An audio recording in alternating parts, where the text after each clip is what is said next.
On the night of September 12, 1952, the sky over West Virginia was sliced by an intense, reddish glow.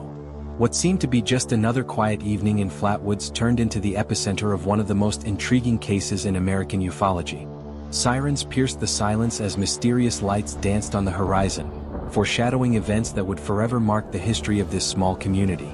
It all began when a group of young boys was playing in a local football field. What they didn't know was that their lives were about to change drastically.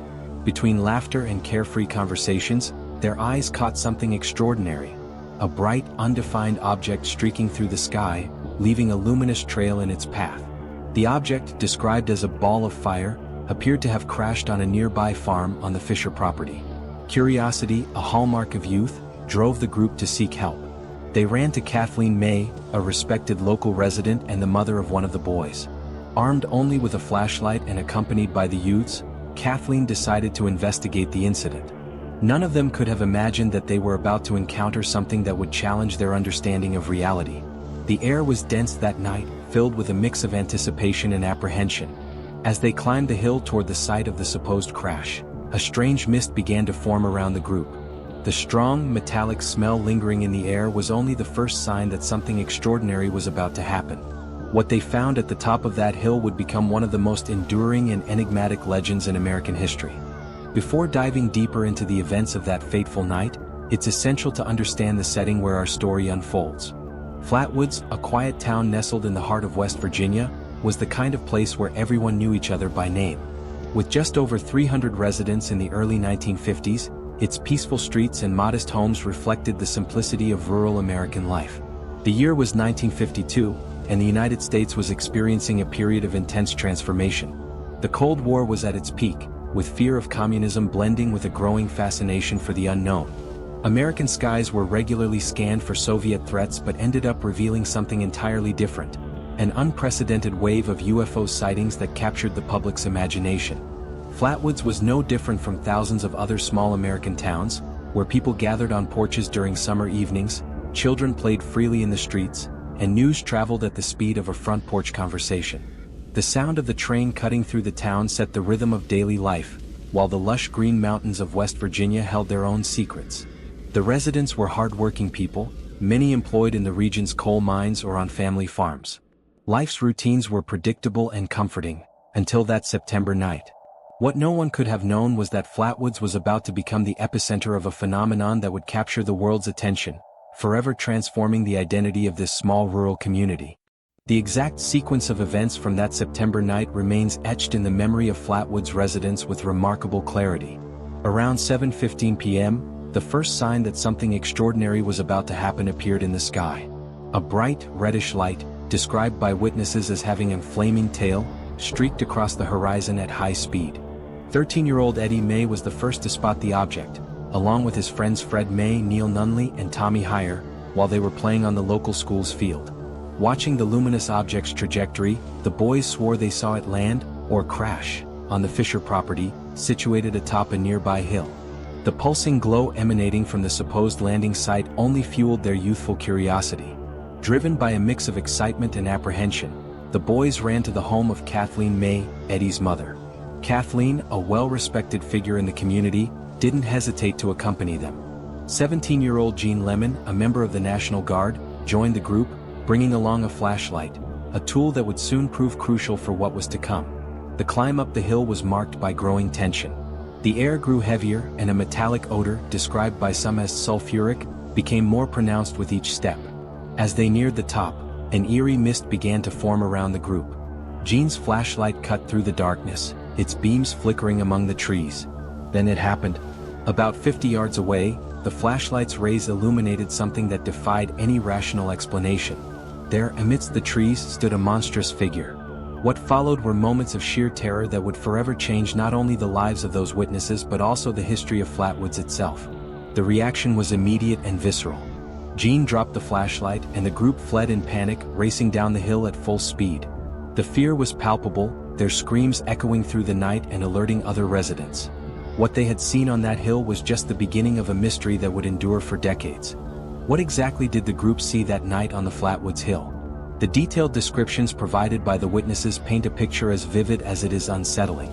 The creature, which would later be known as the Flatwoods Monster, defied any comparison to known beings, whether terrestrial or products of human imagination. According to consistent witness accounts, the entity stood approximately 10 feet tall. Its body had a humanoid shape, but with features that made it both unique and terrifying. The most striking characteristic was its head, described as ace of spades shaped or resembling a pointed hood. The creature's face, if it could be called that, was marked by a pair of large, glowing eyes that emitted a pulsating reddish light. The being's coloration ranged from dark green to black, with a texture reminiscent of metal or reptilian leather.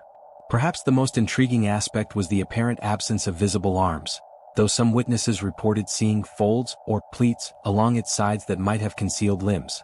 The lower part of the body seemed to fade into a kind of mist or merge with a mechanical structure. The smell emanating from the creature was unanimously described as metallic and suffocating, akin to a mix of sulfur and burned metal. Several witnesses reported nausea and throat irritation after being exposed to the odor. The sounds it emitted were described as high-pitched hisses and metallic buzzing, a blend of the mechanical and the organic. Perhaps the most unsettling feature was how the creature moved. Witnesses described a smooth, almost floating glide as if its legs, if they existed, did not make contact with the ground. When the flashlight's beam struck the entity, it appeared to react aggressively, moving toward the group with surprising speed, emitting a sound described as a mix between a hiss and a growl. The richness of detail in these accounts and the consistency across different testimonies made the Flatwoods Monster unique among legends of mysterious creatures. It wasn't just another shadowy monster. It was an entity that defied comprehension, leaving indelible marks on the memories of all who encountered it. Among all the individuals who witnessed the events of that extraordinary night, Kathleen May stood out as the most eloquent and reliable voice. A respected woman in the community, a seamstress and a single mother of 5, Kathleen was not known for telling fanciful stories. Her sobriety and consistency in recounting the events lent credibility to a case that might otherwise have been easily dismissed as a childish tale. The young witnesses, Eddie May, Fred May, Neil Nunley, Tommy Heyer, and Jean Lemon, carried the weight of that experience throughout their lives.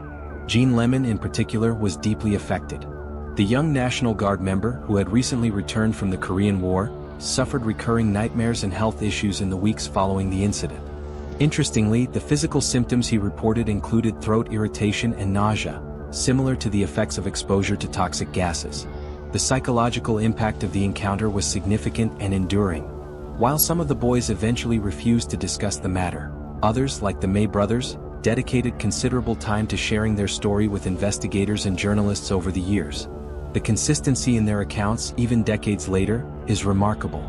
Specific details about the creature's appearance, the metallic odor, and the sequence of events remained unchanged in their testimonies. Perhaps the most intriguing aspect is how the encounter altered their perspectives on life. Kathleen May, for instance, became an inadvertent custodian of Flatwood's story. Her later interviews reveal a woman who, although she never sought fame or attention, felt compelled to preserve the truth about that extraordinary night. The first hours after the incident were crucial in establishing the credibility of the Flatwoods case. The morning after the encounter, H. Lee Stewart Jr., co-owner of the local newspaper Braxton Democrat, was one of the first to arrive at the site. Stewart, known for his journalistic skepticism, found intriguing evidence. A dark, oily substance on the ground, inexplicable marks in the earth, and a strong metallic residual odor still lingering in the air. The news spread quickly, and soon Flatwoods found itself at the center of a media storm. Reporters from major newspapers began arriving in the small town, transforming the quiet rural community into a media circus. Local authorities, unprepared to handle such attention, tried to maintain order while conducting their own preliminary investigations. Project Blue Book, the official U.S. Air Force program for investigating UFOs, although it did not send investigators immediately, kept detailed records of the reports. The official investigation, when it finally took place, was considered by many to be superficial and rushed, leaving more questions than answers. What was most intriguing were the reports from other residents of the area who, independent of the main group of witnesses, claimed to have seen strange lights in the sky on the same night. Some even described a large flying object hovering over the area hours before the encounter on the Fisher Hill. These correlations from independent witnesses added layers of complexity to the case that the official explanations could not satisfactorily address. Over the decades following the Flatwoods incident, various theories emerged in an attempt to explain the unexplainable. From the most extraordinary to the most mundane, each hypothesis sought to make sense of the events of that September night, though none fully explained all aspects of the case. The extraterrestrial theory, naturally, gained immediate traction. Proponents of this explanation point to the flying object seen before the encounter, the unconventional design of the creature, and the seemingly advanced technology suggested by its floating movement. Ufologists noted similarities between the Flatwoods incident and other close encounter cases recorded around the same time, suggesting a pattern of alien activity. A more earthly explanation came from researcher Joe Nickell, who proposed that the monster could have been a barred owl, a species common to the region. According to this theory, the bird, perched on a branch when illuminated by the lantern, could have created an optical illusion amplified by fear and darkness.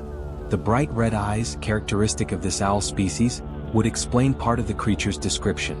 The toxic gas hypothesis also warrants consideration. The West Virginia region has a history of mineral activity, and natural gases can create mysterious lights known as will-o'-the-wisps. Exposure to certain gases could explain the physical symptoms reported by witnesses, such as nausea and throat irritation, as well as potentially causing hallucinations. The mass hysteria theory, often cited in similar cases, suggests that collective fear and excitement might have distorted the group's perception. However, this explanation fails to account for the physical evidence found at the site and the consistent reports from independent witnesses in the region. A modern analysis of the case proposes a hybrid explanation. The group may have witnessed multiple coincident phenomena that night. The flying object could have been a meteor or satellite, while the encounter with the creature could have involved both natural and psychological elements, amplified by the historical context of the Cold War and the tense atmosphere of the time. The Flatwoods Monster case quickly transcended its origins as a local incident to become a phenomenon in American pop culture. In the weeks following the event, newspapers across the country featured sensational headlines about the Green Monster of West Virginia. The timing couldn't have been more perfect. 1950s America was obsessively fascinated with science fiction stories and extraterrestrial encounters. The Flatwoods creature inspired a wave of cultural productions that endures to this day. Comic books of the era depicted aliens with designs clearly inspired by the witness descriptions. The characteristic ace of spades, shape of the head and the glowing eyes became recurring elements in the portrayal of extraterrestrial visitors in popular media. Television was no different. Shows like The Twilight Zone and The Outer Limits often featured creatures that bore notable similarities to the Flatwoods Monster. Even modern programs like The X-Files and Supernatural made subtle references to the case. In 2018, the video game Fallout 76, set in West Virginia, included a creature directly inspired by the monster. The digital age brought new life to the legend. Online forums and social media keep the debate about the case alive, with new generations discovering and reinterpreting the story. Digital artists frequently recreate the creature in their work, each version adding new details to the monster's iconography. Memes and viral videos occasionally bring the case back into the spotlight, proving that even after decades, the Flatwoods Monster continues to capture the public's imagination. The story has also become an integral part of modern American folklore, often cited alongside other famous cases like Roswell and Bigfoot. Documentaries, podcasts, and YouTube channels dedicated to the paranormal regularly revisit the case, offering new perspectives and analyses for an increasingly fascinated audience drawn to unsolved mysteries. With the advent of new technologies and investigative methodologies, the Flatwoods case continues to attract the interest of contemporary researchers. Modern environmental analysis equipment, advanced event reconstruction techniques, and access to previously classified documents have allowed for a deeper look into the events of that September night. Modern investigators have used image analysis software to examine old photographs of the site, searching for details that may have been overlooked. Meteorology experts have managed to reconstruct the exact atmospheric conditions of the night of the incident, offering new perspectives on the reported luminous phenomena. One particularly interesting aspect of the recent investigations is the analysis of the soil at the site. Preserved samples of the oily substance found the morning after the incident have finally undergone detailed chemical analysis. Although the results are inconclusive, the chemical composition presents intriguing anomalies that continue to challenge conventional explanations. Frank Feschino Jr., one of the leading contemporary researchers of the case, has spent decades collecting data and interviewing witnesses. His meticulous work uncovered a series of similar sightings in the region during the same period, suggesting a broader pattern of unexplained activity. The The discovery of previously undisclosed military documents also adds new layers of complexity to the case, particularly regarding unidentified aerial activity in the region. What began as a terrifying encounter on a September night transformed Flatwoods into a must-visit destination for paranormal enthusiasts. The small town in West Virginia embraced its unusual legacy, turning a frightening story into a vital part of its cultural identity and local economy. The Flatwoods Monster Museum, established in the heart of the town, became the epicenter of this transformation. Housing a vast collection of artifacts, original photographs and documents related to the case, the museum attracts thousands of visitors annually. Yellowed newspaper clippings from the time share space with modern artistic representations of the creature, bridging the gap between the past and the present. The Flatwoods Monster Annual Festival, started in the 2000s, has evolved into a celebration that brings the community together and draws tourists from across the country. During the event, the town comes alive with lectures from ufologists, theatrical performances recounting the events of that fateful night, and vendors selling all sorts of monster-related souvenirs. The economic impact of these activities has been significant for Flatwoods. Local small businesses have thrived, hotels and restaurants have popped up to meet the growing tourist demand, and local artisans have found a profitable niche creating themed products. What could have been just a scary story has turned into a catalyst for the region's economic development. The Flatwoods Monster case is not an isolated event. In fact, it is part of a rich tapestry of mysterious encounters that took place during the 1950s, especially in the Appalachian region. The Mothman of Point Pleasant, which occurred years later also in West Virginia, shares striking similarities with the Flatwoods incident, from the glowing eyes to the creature's towering height. During the same period, a wave of similar sightings swept across the United States. The Dover Demon in Massachusetts, the Loveland Frogman in Ohio, and several other cases displayed recurring patterns. Tall humanoid creatures, often associated with mysterious lights and intense chemical odors. This consistency between independent reports, separated by hundreds of miles, continues to intrigue researchers today. The psychology of collective fear also plays a significant role in understanding these legends. The historical context of the Cold War, combined with the boom in science fiction and widespread fears of invasion, created a fertile ground for the emergence of these stories. However, the persistence and consistency of the reports challenge purely psychological explanations. These shared narratives function as a mirror of American society at the time, reflecting collective fears, social anxieties, and the growing tension between the known and the unknown in an era of rapid technological and social changes. The Flatwoods Monster, like its legendary counterparts, continues to fascinate us precisely because it represents something larger than just an inexplicable encounter. 70 years have passed since that fateful night in Flatwoods, yet the mystery remains as intriguing as it was on the first day. What truly happened on that hill in West Virginia continues to be a subject of debate, fascination, and speculation. Perhaps it is precisely this elusive quality that keeps the story alive and relevant for new generations. The case of the Flatwoods Monster represents more than just an inexplicable encounter. It is a testament to the complex relationship between the known and the unknown, between the rational and the inexplicable. The questions raised by the case, about our place in the universe, the nature of reality, and the limits of human knowledge, remain as relevant today as they were in 1952. The story teaches us valuable lessons about the importance of skepticism balanced with an open mind. The witnesses of Flatwoods saw something that night, something that challenged their understanding of reality. Whether it was a misunderstood natural phenomenon, an extraterrestrial manifestation, or something entirely different, the impact of the event on their lives and on American culture is undeniable. For Flatwoods, the legacy of the monster proved to be a blessing in disguise. A small town that might have faded into oblivion like so many other rural American communities found a unique and lasting identity. The monster, ironically, brought new life to the town, proving that sometimes the scariest stories can have surprisingly positive endings. As the world continues to evolve and new technologies allow us to explore the mysteries of the universe with ever greater precision, the case of Flatwoods remains a reminder that there are still frontiers of the unknown to explore, unanswered questions to ponder, and mysteries to uncover. Perhaps this, after all, is the true legacy of the Flatwoods Monster, to remind us that the world still holds its secrets, and some stories will never have a definitive ending.